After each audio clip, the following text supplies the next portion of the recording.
This computer. Hello. Hi. Hi. We're all here. Isn't this neat? Yeah, it is. This is so It's good to fun. see my friends. Anyone can have the three best friends. I feel like I should change the gallery view so it's all there we go. It's all three of us. Now when they see the video, it's going to be spectacular. All three of us are going to be going. Hashtag technology. Yeah. We've been learning a bit about technology, haven't we? You sure have. Jana. Mhm. Yeah, it's been epic.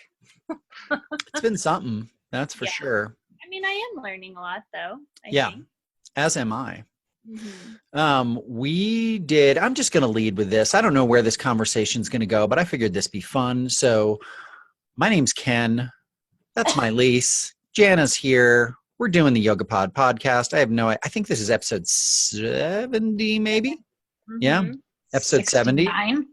No, 69 was last week. Sorry, Maj-Lis. It's okay. YogaPod has embraced the online, and I think was like at the tip of the spear, embracing online classes. And I just taught my second online class. Yay. It was amazing, Ken. It was really fun. I'm wondering if were you watching?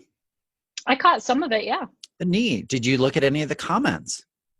I haven't read the comments. No. Oh, the comments are really good. There was one that was like, lick her pussy. What? Another one that was, There was we could have sex. Nice butt. It was over the top. I deleted them all. What? Jana's like, oh my God, I'm getting there right now. Yeah, no, I deleted them all. Don't worry. There really was those comments. Oh yeah, it was like there. I was like, wow, there's 16 comments. People are this is really fun. They're really It's that person from Egypt that asked Yep. for more meat and more It actually was. meat and more what was the other thing? More meat and more heart. More heart. Shout out to our friends in Egypt. I mean, I think they do it differently. And they started off really they're like, oh, great. I think was the first comment. The next comment was nude yoga, ? I'm like, And then it went into lick her pussy. Why aren't you having sex with her? That's a natural progression, I feel like. I mean, it was yeah. It was interesting. In Nice Egypt, butt. Somebody said nice butt. So I don't know if that's for myself or Mary, but hey. Oh, All right, we'll probably take a little, both of you. I don't know if you knew this. In Egypt, that's customary when you're opening a friendship. That's how you open the friendship is, lick her pussy. Translated in Egyptian means that is good day, not. my friend. You are wrong, Maj-Lis. It's like bonjour. Right, exactly. It definitely is. True. So that was amusing. That was an amusing part of it. Well, and that's what's so weird about all of this is obviously, every conversation has talk of coronavirus in it. And so it's so weird to, like, from a social perspective, to shift this is like everybody is dealing with all this in a different way, obviously. And so people, maybe this gentleman in Egypt, maybe the way that he interacted with people is he went out to bars and met strange people and interacted with them, and who knows, and now he's had to change the way that he operates. So it's just, to me, it's fascinating to see A, how people are responding, and then B, how that changes the way that they operate. Yeah, it is very interesting. I think Jana's probably had her finger on the pulse of this and probably seen them kind of a lot from the background as well. What have you seen so far, like in terms of people and the way they've transitioned to this? Well, I mean, I guess if we want to talk on like a local basis, yeah, as a whole, people are putting the things that they have to offer out there that they feel like are going to benefit people. So, and you have to remember, I mean, Facebook and social media is such an isolated thing. Like, it feels big and worldly, but it's so specified and like marketed right to you. So the content I'm seeing obviously is all like yoga related, but I mean, people are putting out guided meditations, yoga classes. Some of them are weird. You know, putting out like free Reiki sessions and people offering to help and all of this. And so I think when it first happened, there was like a big surge of news articles and, you know, fake news, hashtag fake news, and political stuff and like all of these things. And that's now shifted into like, how can I help? What can I do for you? And I do think that is indicative of Fort Collins in general. Like, we're a pretty health-based community, and people do, I think, genuinely care about others, right? Generally. Yeah.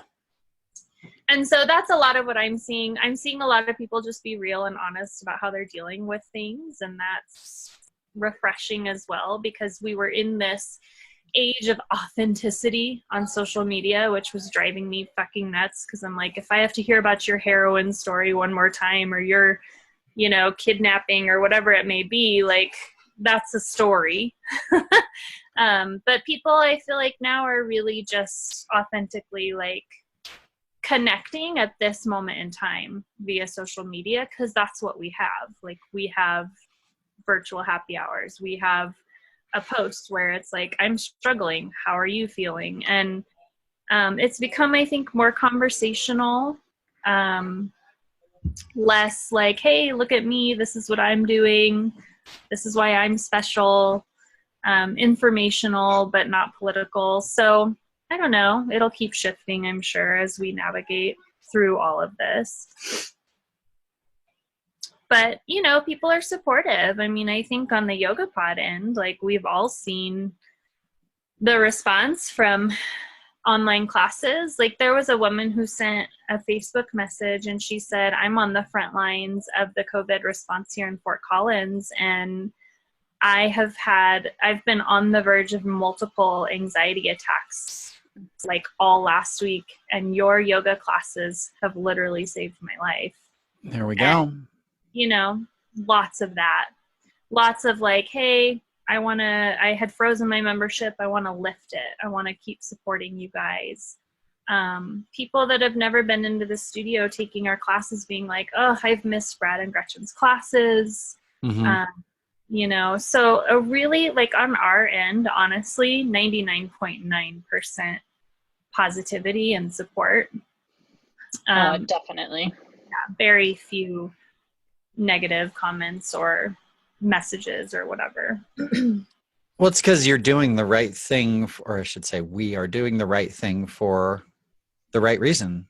Like, you're not doing it because it's like, you're doing it because that's what we know to do. Like, it's because it's the right thing to do. It's like, we offer yoga for the yoga. It's like when I tell people at the beginning of my class, like, share, I'm like, not because I want millions of people to see this so they can see my class, but so they can have the yoga, right? Like, it doesn't matter to me who it is or what it is. It's the fact that there's people out there taking time out of their day and getting that moment. And maybe it's 5 seconds, you know, or maybe it's 20 minutes of just relief, you know, that you can't really find anywhere else, you know, although people try to. Yeah. And I've been like, today I was doing Ben's Ashtanga class, which I texted your husband, Jana. He's did such a good job. Yeah.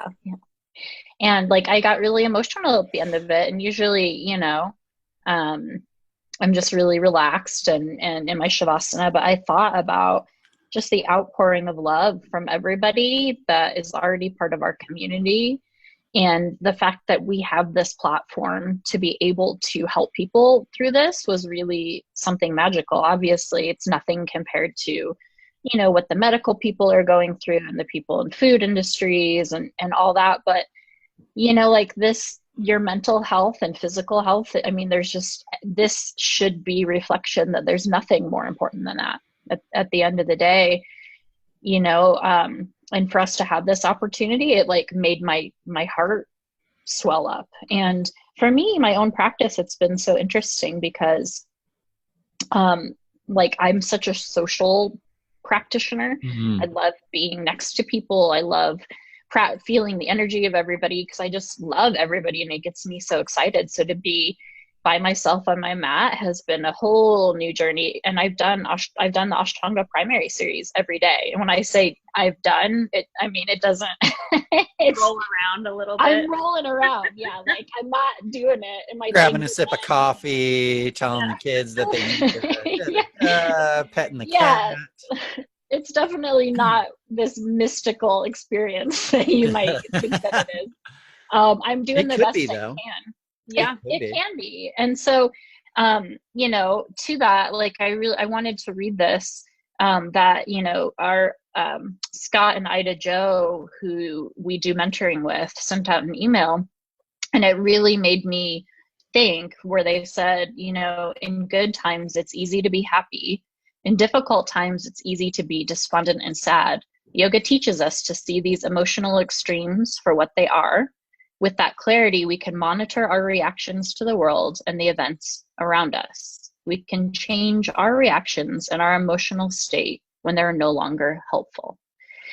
And to me, I was like, what is helpful right now? And how do we use our yoga to help guide us through those waves of emotions? Sure. Well, and I've been trying to figure that out too. And, you know, in my personal experience over the last like 10 days, just it's so obvious why the physical practice of yoga is so important.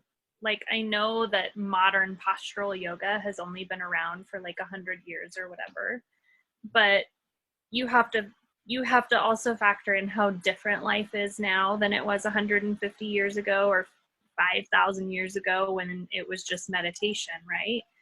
And like meditation is phenomenal, and just like breathing, I think, is really so valuable. But for me, with just all of the emotions, the fear, the overwhelm, the worry, the annoyance, you know, just that not being able to control what's happening, the feeling of being impatient.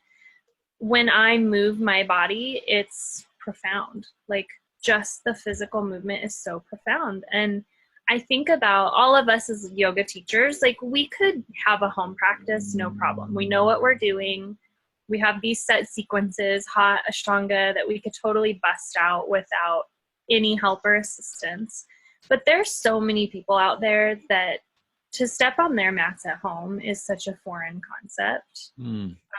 And to be able to have these people that are like here in Fort Collins, like maybe they've heard of them or maybe they know them through somewhere else, and to be able to like hop on Facebook and be like, oh great, here's somebody that's going to tell me what to do. That's not some person on Glow or, you know, some online platform. Like, I just think the value of bringing a home practice to somebody who couldn't benefit from it before is so great, just because that physical movement is so critical. Like, the days that I've decided not to move my body are the worst days that I have. Totally. Like, yeah, you know, everything's just stuck in my body.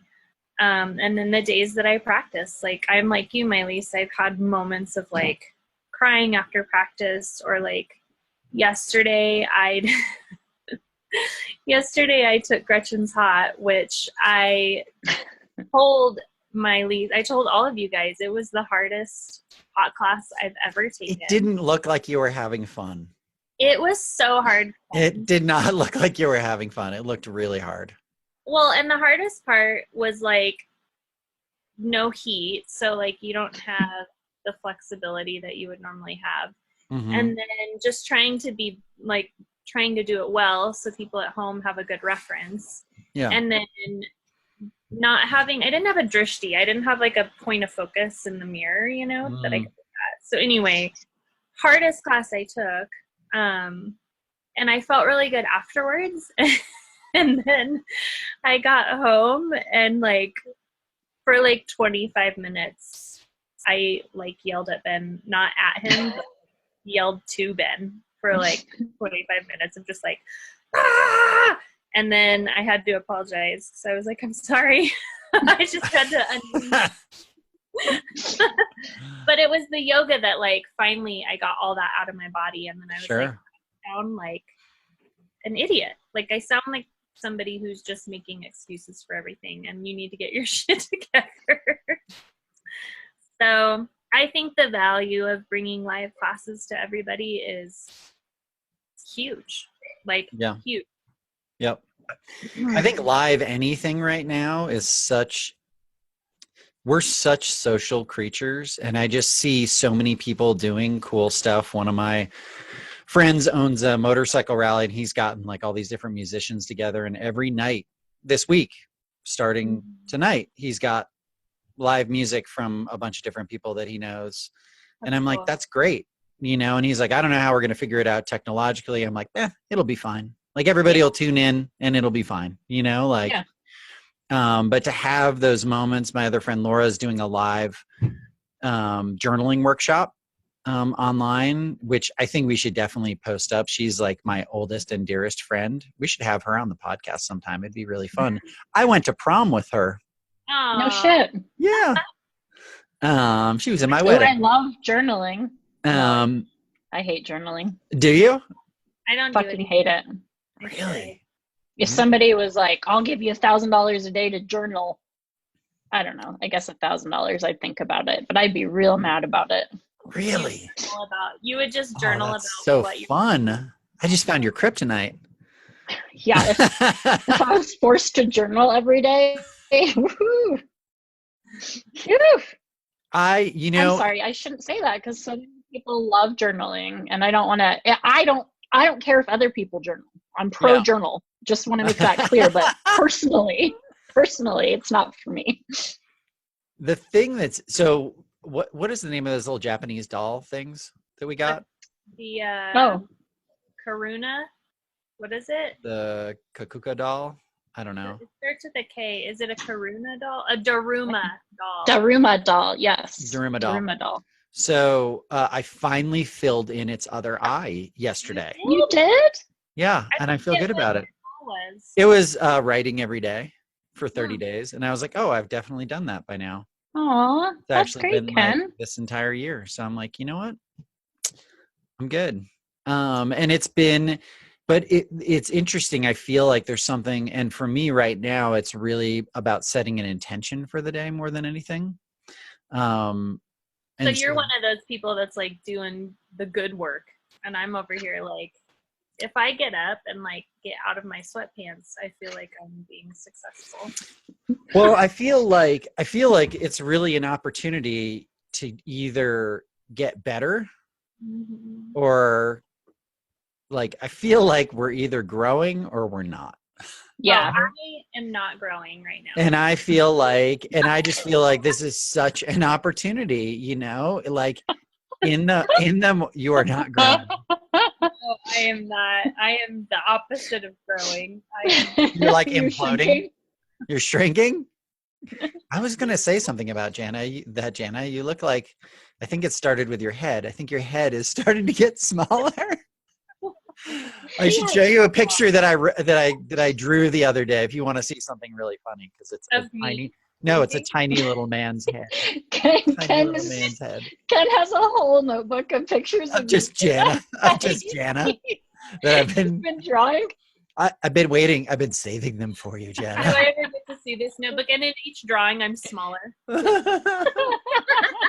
And all of a sudden, you're just one little pinprick on a page. This is my drawing of Jana. Well, I mean, maybe I am growing. Maybe like. Oh, you are. The fact that I'm dealing with things so shittily is. But the hashtag shittily. But the thing that's neat, Jana, is you're still doing the stuff. Right? Like you're not, it's so different than, I think we, like the three of us, the trio, have a certain idea of what that looks like. And then I talk to people I talk to like my therapist who deals with people who have major depression and major anxiety. They're like, they don't leave the fucking house, Ken. Like that is and I'm like, yeah, I feel like that. And they're like, they don't get up in the morning. And I'm like, yeah, I feel like that. you know, a lot of mornings I'm like, I'm not going to get up, but I do. And I think that that's the thing that's really interesting, right? Is that I think a lot of people that we know, like on this podcast, we've talked to so many people who have anxiety, depression, have struggled with addiction, you know, mental illness, like all sorts of things. And I think a lot of people, those things kind of bubble up to the surface in times like this. And for me, the best thing I can have is something that's consistent, right? And I think that's one of the things that we're giving our members right now is that consistency with, hey, whether you show up or not, we're still going. Like we're still doing this. You know, you get to pick the times, you know, but we're still here and we're still doing it. And I think that that more than anything really shows people like how committed we are to that studio and to the yoga. Well, and it's and going to to the be community. it's going to be the momentum too. So like there's a lot of people that came out of the gate with online content, but if we have to do this for 2 or 3 months, like it's going to be the ability to maintain that over the long term. That's also going to be huge because it's easy to start something. It's harder to do it every single For day. sure. Yep. For sure. Yeah. And It is, and that's what's so unique about this situation is the right thing to do, we know, is to get yoga out to people. And, you know, on the back end, you know, I am making sure that the studio can open strong, you know, from a financial perspective. And I truly believe that all the actions that we're doing right now are building for that, because I'm picturing in my mind the day that we do reopen and how happy people are going to be there. And, you know, like this energy that we've been practicing alone, and to be able to share that together, I think is going to be something really profound and magic. And that's kind of just what I keep thinking about, is what will that feel to be together again, you know? Well, and I think it's interesting because we were on a call, and I don't want to, you know, divulge any secrets or anything, but we were on a call with leadership, and somebody commented that, you know, they thought the classes were going to be really small when we came back, and I was like, I think the opposite. I think it's going to be. I think people are going to I think it's going to be so overwhelming to people to be able to get out that you're not going to be home at all, right? Like think of Americans and how extreme we are, right? Every live music, whether it's crap or not, is going to be well attended. Yoga classes are going to be well attended. Gyms are going to be going bananas. You know, baseball games are going to be sold out. Like that's what I think is going to happen. You know, I think people are going to go from one extreme to the other, unless it's the type of thing where it's like this lingering, you know, everybody's still like real nervous, you know, which is possible as well. But yeah, and that's what gets me tripped up. Like I can handle, like I'm not nervous about getting sick or being out in public or anything like that. What trips me up is like thinking about the long term, you know, like how many times are we going to have to quarantine? Like how many times are we going to have to do this over the next couple of years? Like when we are able to return, what's going to be the new normal? Like there's such a shift, I think, happening. And this is what's neat about the industry that we're in, is that it is a lot of like-minded individuals who can see a greater purpose in all of this. And I mean, whether you believe it or not, like there are these phenomenal things happening to the environment right now from just the lack of pollution. I mean, it's common sense, right? Like we've gone from billions of people commuting to work every day, and we've like cut that in half probably. Sure. And you just have to like look at it in a bigger frame of reference. Like, is this happening because of the way that we are living our lives, and how willing are we going to be to change them for the better when we're able to get back to some sense of normalcy? And so then it's like, what's that going to look like, you know, like, and that's where I get overly stressed or anxious when I start to create stories about what that's going to look like. You know, but well, one and day. yeah, and that anticipation, you know, I always have these conversations typically with myself about like preparing myself for the worst. And even when I do, it doesn't make it any better if that does happen. And it rarely does, you know, and that's the kind of the amazing part of, you know, the mind. And I talked to, I talked to he hates it. My son hates it when I talk about like the power of positive thinking, because I'm not the most positive person, but I will like correct him on it, which he really loves. And he's like, it's not just about thinking. And I was like, no, it's not. I'm like, but it's a step in the right direction. Like if you tell yourself like, I'm never going to be able to do this, you probably aren't. Right. Definitely. But if you tell yourself you are, you're like one step ahead. Like, even if you don't fully believe it, you know? And so I think that's what's really interesting about what's happening right now with just the entire, like this whole situation. It's so insane, right? I mean, because chances are that we are not going to be able to go to the studio in the next week, right? Like, and even do our online classes.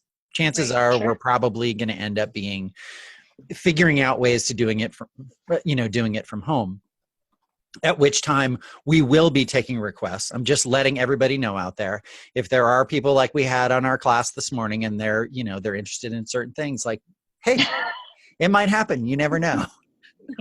You never know. I'm just What's kidding. the price of admission?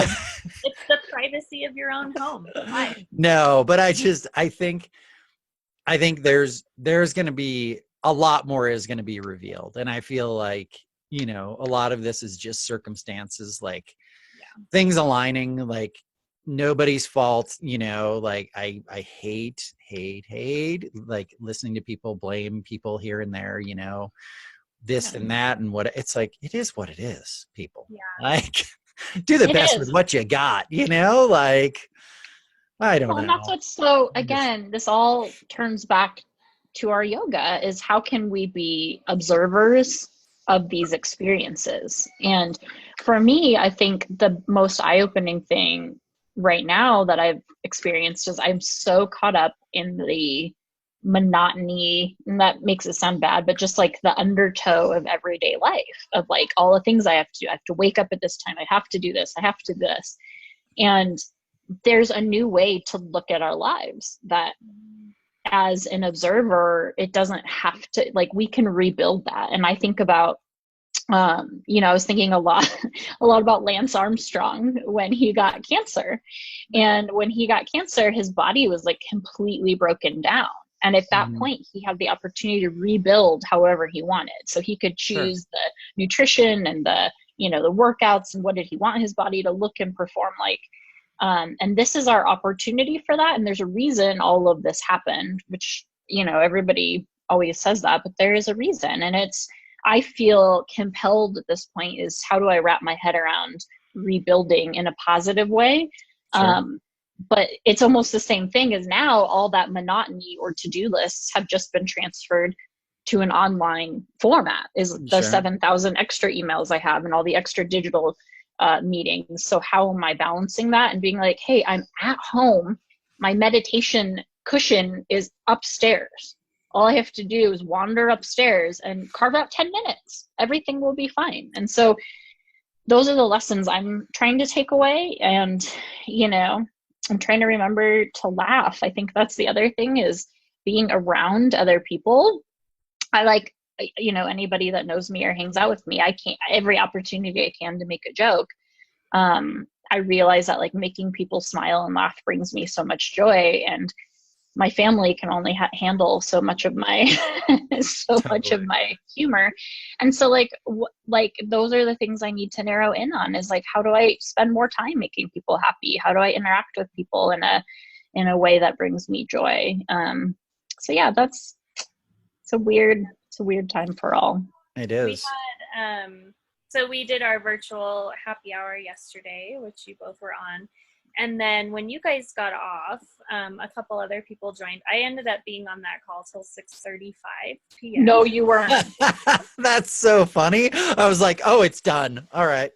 No, I mean, Brad got back on. I mean, it was wild. Oh, that's funny. And Mel got on. And you know, I don't want to share a ton of her, you know, what she shared with us, but she was really candid about,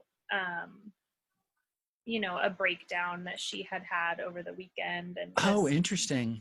worry, and like, you know, she's worked so hard to build and like come to a place of feeling really like things were looking up, you know, because she's had such a long road over the last couple years. Yeah. And Joy Childress, who's like is her name. I mean, she's just a gem. She is Joy. Sure. She, you know, she was like, I think what's really important is to understand that like this is our opportunity. So how can you give back at this point? Like rather than sit around and feel worried about what you're going to lose, what can you do to contribute to other people's lives? And I'm with you, Maj-Lis, like humor is huge. I mean, I love humor. I use it for everything. I think it's definitely not a way for me to sidestep things. Like, you know, some people might use humor as like an avoidance tactic. It is not the case. Like there's something so magical in laughter. I think through YogaPod, I mean, we're contributing the yoga, but it was eye-opening, you know, and it's like, we know this shit. You know it. And like, you know, what am I doing when things are hard? I mean, I'm forgetting everything I know. And what had become really important to me up to that point of Joy saying that is like to understand that this is out of my control. Everything is out of my control, but there are a few things that I can impact, and that's you know, what we do through the studio. That's how I interact with my kids, and how, and like you were saying, Ken, what mood I'm choosing to be in. Like yesterday, I knew that I was choosing to be a total snag. Like I was the worst. And then I like passed out in the bathtub. Like I fell asleep in the bathtub. And when I woke up, I was like a different person. And I'm like, oh, maybe I was tired.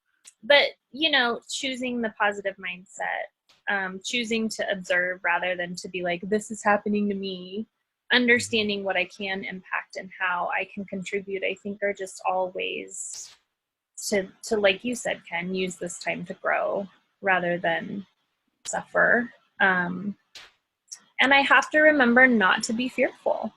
Like, what am I really afraid of? You know, what am I really afraid of? And I keep asking myself that. Am I afraid of somebody I love dying? Well, maybe, but like, I would get through it. I mean, we would, right? We do really hard things. And the fear, I think, is just so crippling at times and so pointless.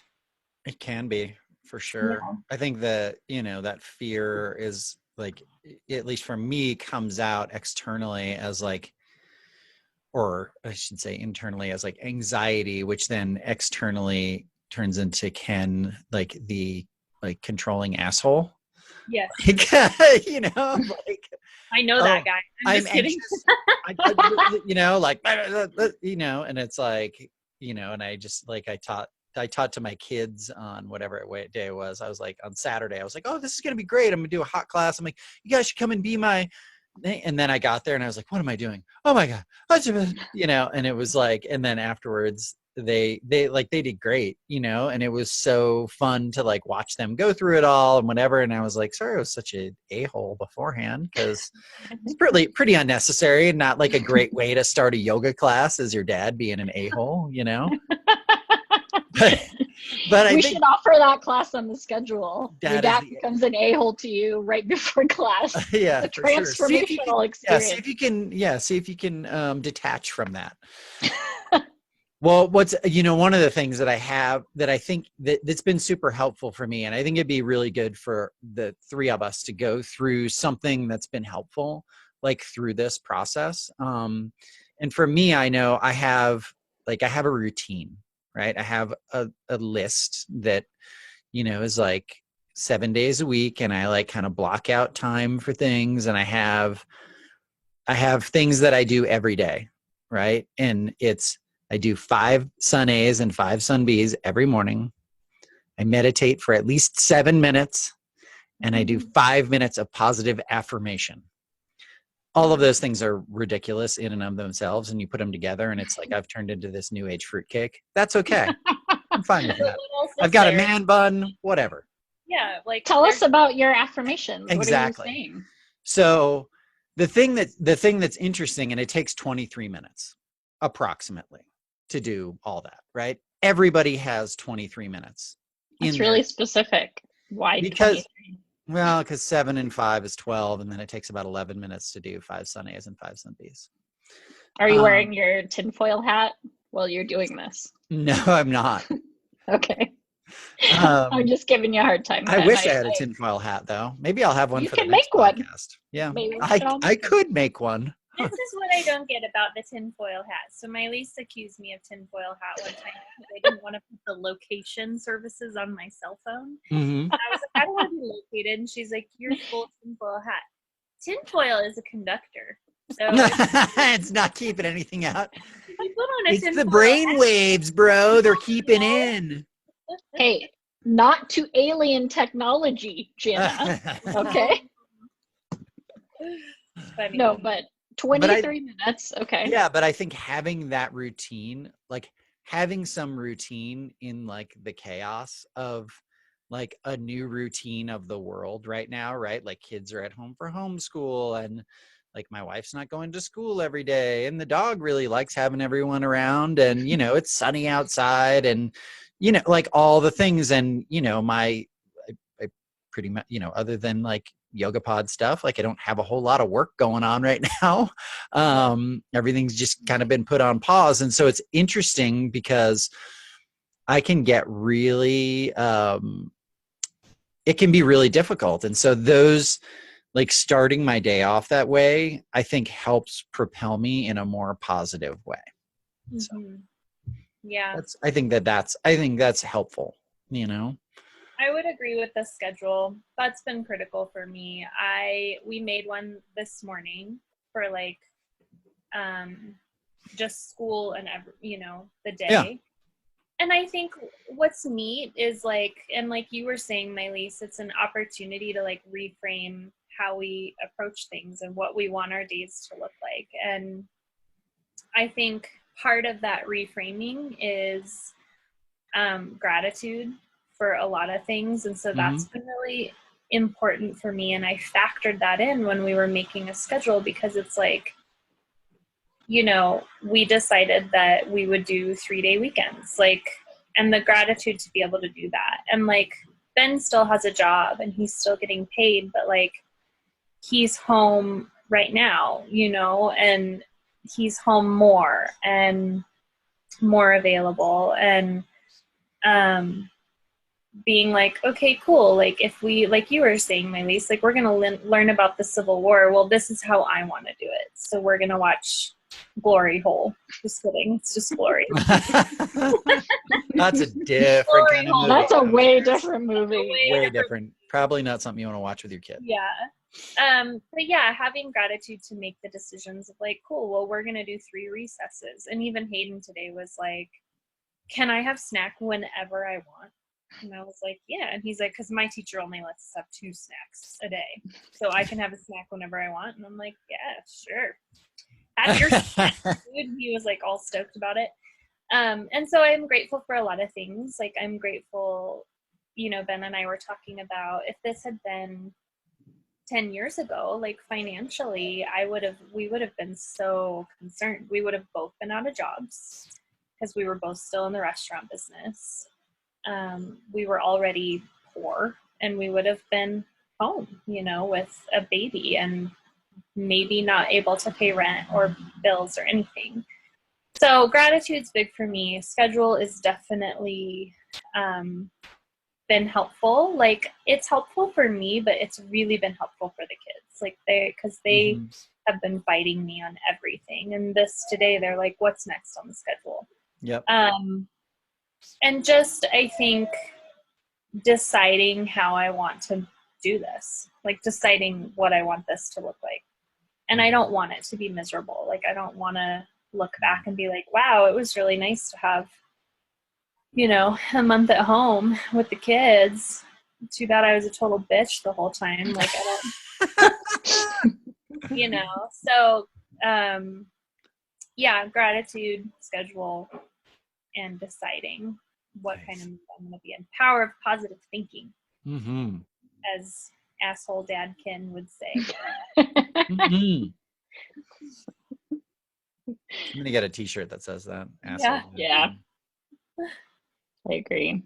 Asshole will be really small, and then it'll say dad, and then Ken. Or you can just have a drawing of an asshole. Oh, Like really? Or maybe it'll just be that. Maybe it'll just be that. Maybe it's just. Make sure it's bleached. Hey, what? Wow. We've been sent down. We got so dark so quick. What? Humor. Well, that's what happens if you don't bleach your anus. It will get dark quick, No, I don't, actually. I really don't. Oh, wow. Oh, that's good. Real good. Well, and all the advice is make a schedule and stick to it and structure all your time. Liz is like, fuck that. I'm just saying that's how I operate every moment of every day of all of my normal life. And I'm trying to be a little more fluid because like my brain fucking organizes everything, schedules I don't need, I mean, the computer on my phone is just superfluous. I mean, my brain functions like that. Like I always am thinking in that function. And so I'm trying to, the kids, I tell them, hey, guys, and I play it by for the next hour, you can have free play and you guys can do whatever you want. And then when I'm done with this meeting, we're going to go take a walk. And I'm like trying to do that, but I'm trying to be loose because this is the only time in my life I've ever had the opportunity not to live minute to minute by schedules. Yeah. Interesting. So like, it's okay if I'm not on my computer at 7 a.m. I'll check the night before what time's my first virtual meeting and I'll just play it by ear. So I'm trying to embrace that and not be so OCD and obsessive about time and that's what I need. But I think that's my tip is like, listen to what you need. Is there's so much information out there. There's so many resources. There's so many people giving you ways to function and be and think and act. But like we have all the answers inside of us. Take all that information, listen to it and be like, this is what makes me feel good. And this is what I need to do right now. And of course, there's responsibilities we have to take care of. This goes back to the whole yoga thing about being in a state of samadhi, but then we have householder duties. We have to take care of children and get food and all these other things. But where's that balance of this is what I need and this is what I have to do? Yep. For sure. Yeah. And go outside. Yeah. Holy moly. It's been so beautiful out. I know. And I mean, some days I just go and sit outside and like put my feet on the ground and just sit there because it's easy for me to like start to curl in on myself. And like I think maybe Sunday I like didn't go outside all day and I was like, what in the world? Like I haven't even breathed fresh air in like 24 hours, how weird. Yeah. And like we're in the process of, Ben's building a bunch of garden beds outside and we're working on planting seeds and like just things that like, feel normal and make sense this time of year. And and then there's always this like prepper mentality in the back that's like, yes, you're planting seeds in case there's no food. That's right. But and Ben's great. Like I feel like it's so important to connect with people. I've had a few virtual coffee dates with friends. And I have friends right now who are literally like going through divorces dealing with like way harder stuff in life than just like quarantine and COVID crap. Sure. And so it puts it into perspective. Like, we're still humans with like normal human things happening. And yeah, so like even this, you know, just chatting with you guys and seeing your faces. And I think that's important. Because I've realized how social I am too. Like I like to talk to people. I like to hug people. I like being hugged, especially by you, Jana, because you're so tall. Yeah, I just gave you a virtual hug. I know where your face goes, Maj-Lis. Yeah. My face aligns like right with Jana's boobs, so she gives me a hug, and it's a soft place to land. Oh, so sweet, so mothering, so nurturing. She is. Jana's like Mother Earth, you know. She just yes, it is. Right now, I'm like the Mother Earth that's put out this virus that's killing everybody. That's what I am right now. That wasn't Mother Earth's fault. Yeah. She has many sides, you know.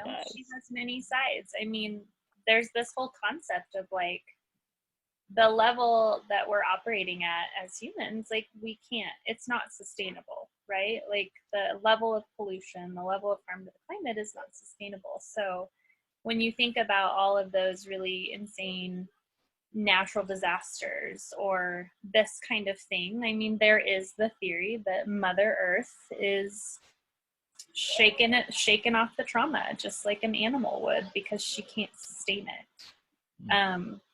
So I mean, Mother Earth is violent too. I am certainly embracing both sides. Well, that's a fun place to stop. I'm not violent. I just want to say I'm not violent. No. Only internal violence for myself.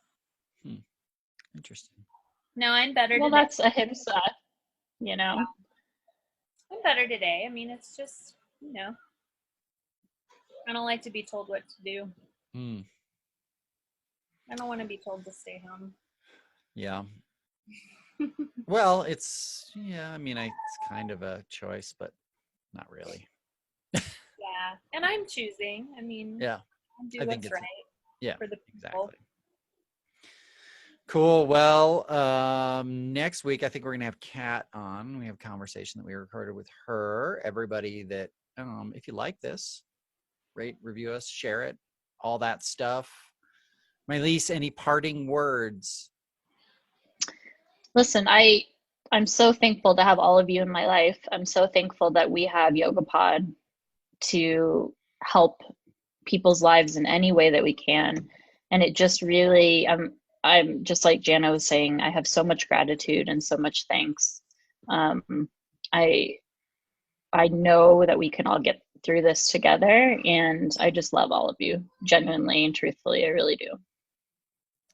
Me too. Me three. It's awesome. And anybody that, please put in the comments, questions, anything that we can help with, do, etc. Jana is looking for suggestions on anything that she can do at the studio. Not really. We are an inbox full of ideas. We are executing on everything we possibly can at this point. Yeah, so that's true. I mean, but if you are a member of YogaPod, please go send a message to the YogaPod members only group on Facebook. We'll get you clicked in, and then we've got great content there that's available only there for members. So and then obviously all this free content that we're putting out on Facebook, it's also up on YouTube for the most part. Most of our classes are up there, and just stay up with us and support your local businesses. We love you. Love you. Bye.